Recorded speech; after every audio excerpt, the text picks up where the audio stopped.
This is Billy the Weather Guy, and let's take a look at your winter forecast. This is Billy the Weather Guy. Happy fall, y'all! Winter Storm Avery is the name of the storm that just occurred. So it caused lots of issues. First of all, thousands of flights were canceled. And sono un zio. Una ragazza. Well, that has been your 7-day forecast. Now it's time for your fall forecast. Stay safe. This is Billy the Weather Guy. And anyway, let's just take a look at your winter forecast. Well, right now it's 50 degrees, and it's actually quite nice. And for the past, it was a bit chilly at times some days. Like it's a real cold start already, and winter hasn't started yet, so. But, you know, it's like I should have done the winter forecast already, since we already had snow, which could be expected by this time in November, but it's gotten really cold, so. We've already had like a deep freeze already for much of the country. It's already gotten real cold, so yeah.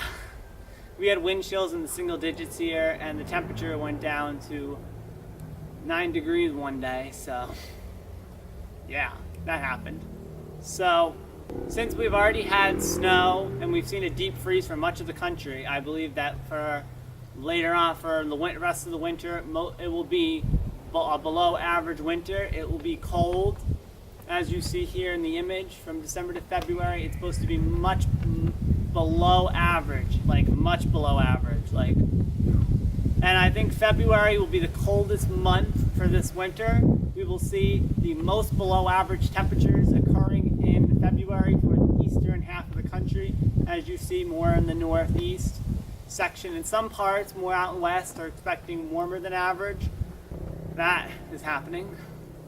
And since many places up further north still have their snow on the ground, it warmed up a bit here with some rain falling, and there are little pockets of snow left.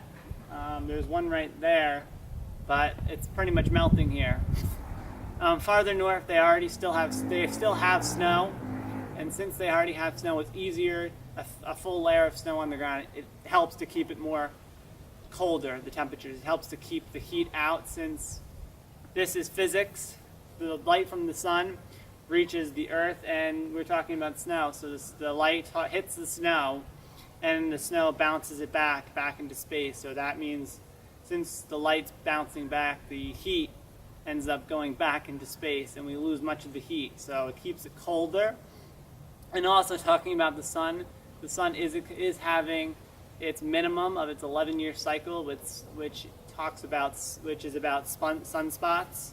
And since there's a lot more sunspots, there's less solar activity. So there's a lot more sunspots, which are darker parts of the sun that are slightly dark. They're darker areas, and they're cooler, the temperature. So there's less heat being produced. There's less light coming out of the sun, basically. So that means there's less light hitting. And since we already had the snow, that's exacerbated a little more. So it means it's going to be a bit colder. But there are other factors that are also making it very likely that it's going to be cold this winter, such as the El Nino, and we haven't talked about the polar vortex yet either. So first, the El Nino is expected to be, it is currently warmer. It's in an El Nino phase currently, and it's about almost 1 degree warmer right now. In November, they're seeing at the earliest start of November, it was about 1.9 degrees Celsius warmer than it should. The anomaly that is occurring. But usually an El Nino means that it'll be colder for the eastern half of the nation, and for the west, it's warmer. And the south is also expected to have greater precipitation due to the El Nino. So another factor that's contributing to the forecast saying colder than average is the polar vortex. And the polar vortex is it's not a storm. It's kind of like a vortex, I guess you could think of it. But it's like cold air wrapped in the northern hemisphere. It's within the Arctic Circle. it just kind of circulates, and that's pieces of it and got brought down into the United States. So the polar vortex is weakening, which means that since that is weaker, it could be easily more affected. So that means that with the jet stream per se, it dipping down, the vortex could easily get pulled down and dragged in by the jet stream, which means that the cold air from the Arctic, which is where the coldest air usually is, in the Arctic, so it gets dragged down into the country.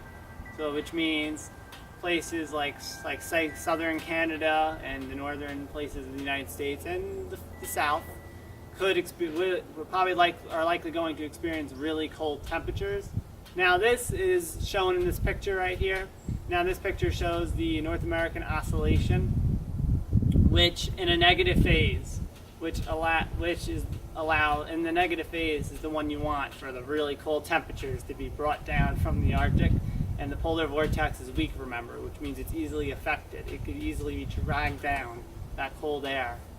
So all these factors are contributing to the fact that we're going to have a very cold winter. Specifically, February would be the coldest month. Well, that has been your forecast. Well, like this video, thought it was good. Subscribe if you want to see more. Make sure the bell icon is on for notifications. I will see you Friday for your 7-day forecast. Bye.